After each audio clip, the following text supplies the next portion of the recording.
Snap into a Slim Jim! Random product placement! Oh yeah! Sure.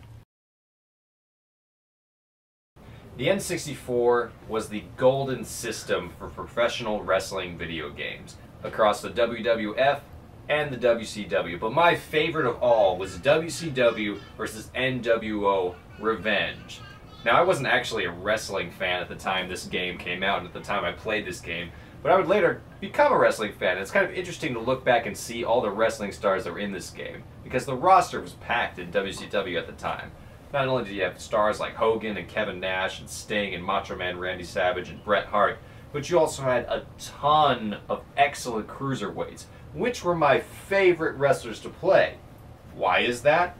Because they bounced off of everything. They could flip off the ropes, jump off the top turnbuckle, jump to the outside, and just do all sorts of crazy stuff.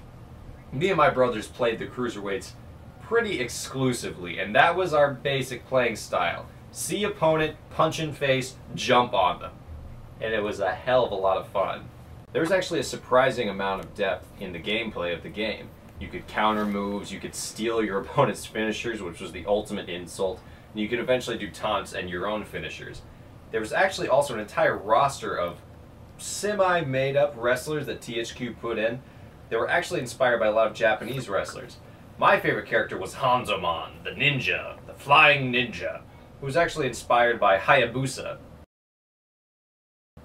a Japanese wrestler that, guess what, was best known for flying around the ring and doing a bunch of crazy things.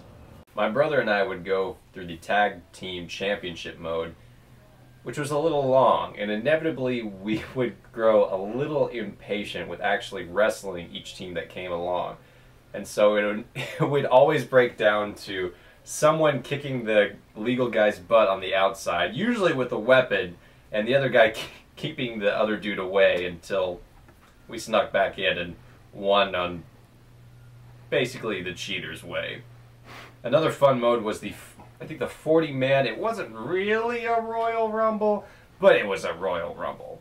And it was a lot of fun. Of course, there were only 4 people in at a time, and you really had to hope that you wouldn't get thrown out and get stuck with a really lame character like Eric Bischoff. A new wrestling game comes out every year, but for my money, it wasn't quite as fun as what it was like on the N64.